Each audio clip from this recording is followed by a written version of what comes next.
Salut tout le monde! Donc, une vidéo aujourd'hui sur comment calculer la mesure de l'angle et la mesure d'un côté avec les rapports trigonométriques. Dernière vidéo, on a vu les trois rapports trigonométriques, on se rappelle sin, cos, tan. Aujourd'hui, maintenant, qu'est-ce qu'on peut faire avec ça? Ok. En majorité, il y a deux grandes options là, en 4TS. Ça va être chercher la mesure d'un côté ou des côtés d'un triangle, ou chercher la mesure d'un angle ou des angles d'un triangle avec ces rapports-là. OK? Donc, on va commencer avec la mesure d'un côté. On a des restrictions quand même qu'il faut respecter. OK? Par exemple, si le triangle n'a aucune mesure de côté ou aucune mesure d'angle, on ne peut pas utiliser vraiment les rapports trigonométriques pour trouver la mesure d'un côté ou la mesure d'angle. OK? Donc, première chose à respecter, il nous faut la mesure d'au moins un côté et d'au moins d'un angle. OK? Donc, très important d'avoir la mesure d'au moins d'un côté et d'au moins un angle. Ensuite, par rapport au côté qu'on a et à l'angle qu'on a, il faut choisir le bon rapport trigonométrique. OK? Donc, on va avoir un triangle rectangle, on va avoir un certain angle, un certain côté, on va vous demander de chercher la mesure d'un autre de ces trois côtés-là du triangle. Donc, avec l'angle que vous avez, le côté que vous connaissez et le côté que vous cherchez, vous allez devoir décider quel rapport trigonométrique je peux utiliser. Le sin, le cos ou le tan. OK? Je vous rappelle SOHCAHTOA, le truc pour se rappeler c'est quoi les côtés qu'on va utiliser.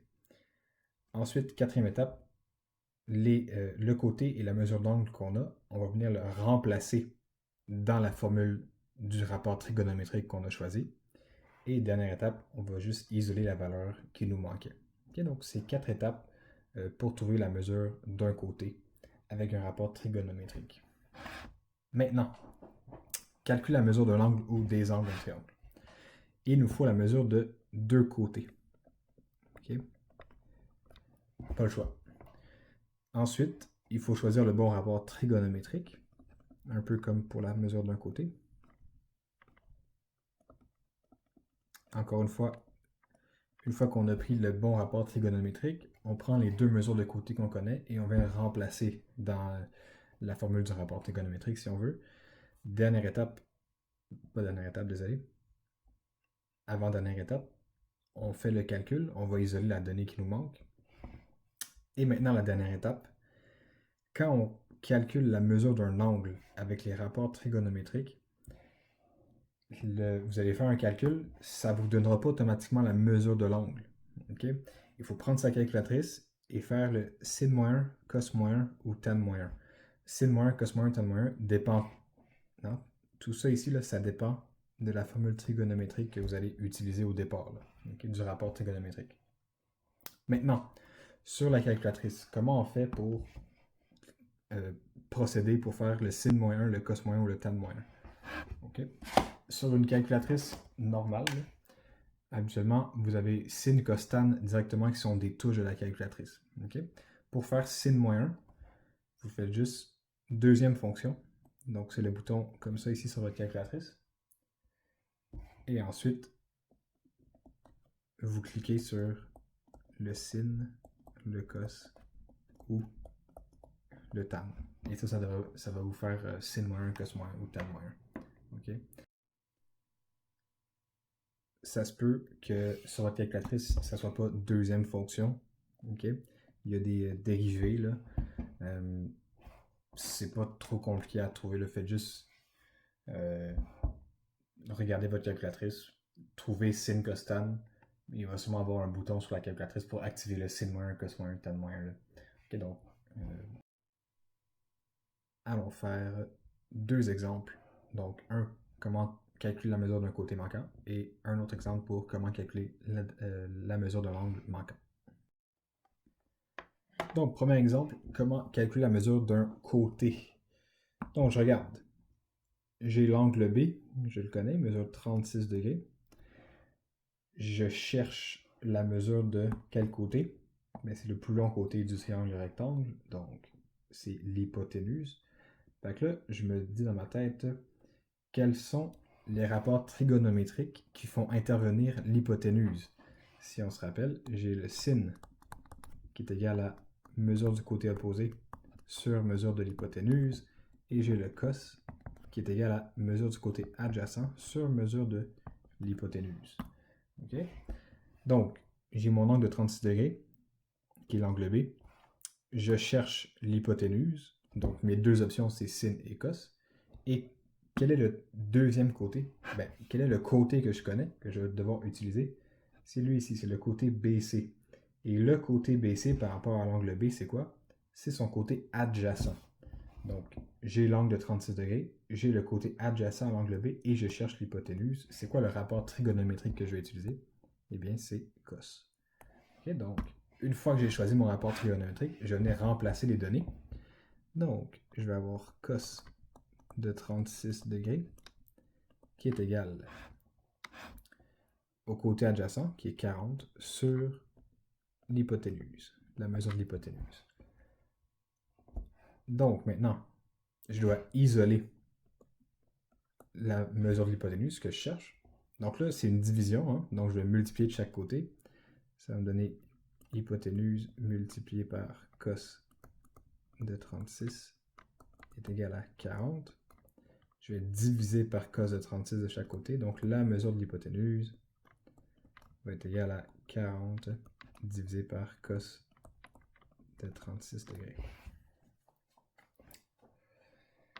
Bon, maintenant, dernière étape. La mesure de l'hypoténuse va être environ égale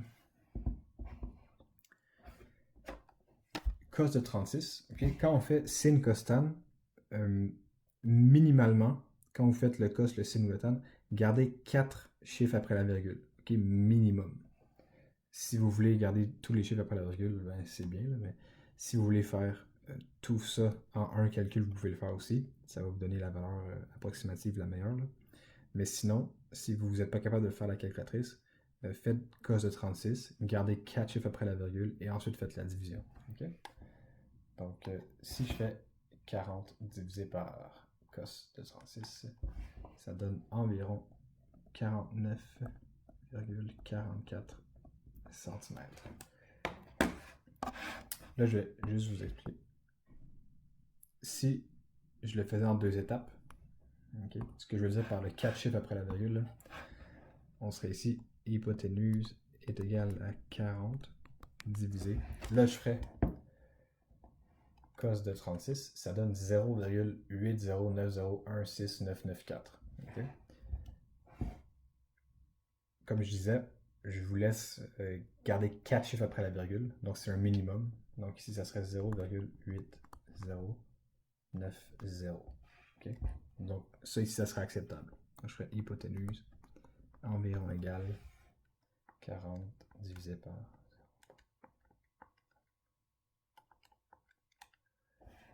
Ça donne environ 49,44 cm. Okay?